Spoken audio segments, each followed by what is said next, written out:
So yeah, I grew up in a Christian home. Went to church just about every Sunday. It was there where I first learned about Jesus from young age. Actually, there was never a time that I didn't know Jesus.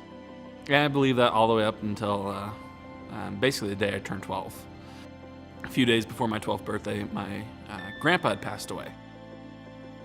As I listened to some of the things that the pastor would say about my grandpa, him being a devout Christian and wholly believing in God, well, for me that didn't make sense. If there was a loving God, then how come he let my grandpa pass away from cancer?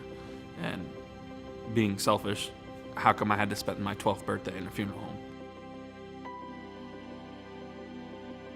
It wasn't until end of my 8th grade year we went to a camp that was different than we normally went to. It was at this camp they focused more on quiet time with God, personal time alone with God. During those times, I would either sleep or sit outside and not do anything, things like that. And my camp counselor actually noticed, and he took me aside one day, and we went to the snack shop, and he bought me a Coke or something like that, and he just, hey, I just want to get to know you, let's talk. And so we talked for a while, and then he kind of pressed in a little bit and said, so what's going on? You're not, we have this quiet time set aside, and you're not doing it. You're just like, you're not even participating whatsoever. I just kind of put it out there, and I said, I'm angry at God. This is what happened with my grandpa, and in my mind, this doesn't work. If there's a loving God, then how come this bad thing had to happen to me? Kind of shook his head in understanding, and then he kind of walked it out a little bit bluntly, saying, why are you being so selfish? And he was a little bit nicer than that, but he was basically came down to, you're being selfish and believing that God chose to make you suffer. And so he kind of walked out this, started me on the process of basically grieving, which I never did.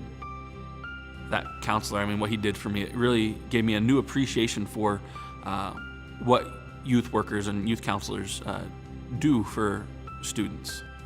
There's so many things that are going on today where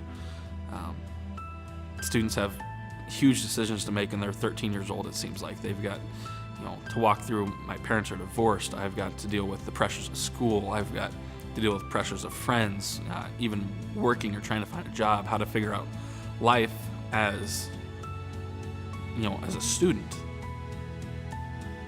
I want to get to know who you are on a personal level, and doing that with students so that I can help connect them with other students who have similar personalities, so that the one student that shows up by themselves, I can connect them within a friend group. I can connect them to a group that's going to help show him around or her around, so that student doesn't feel like they're excluded or pushed away.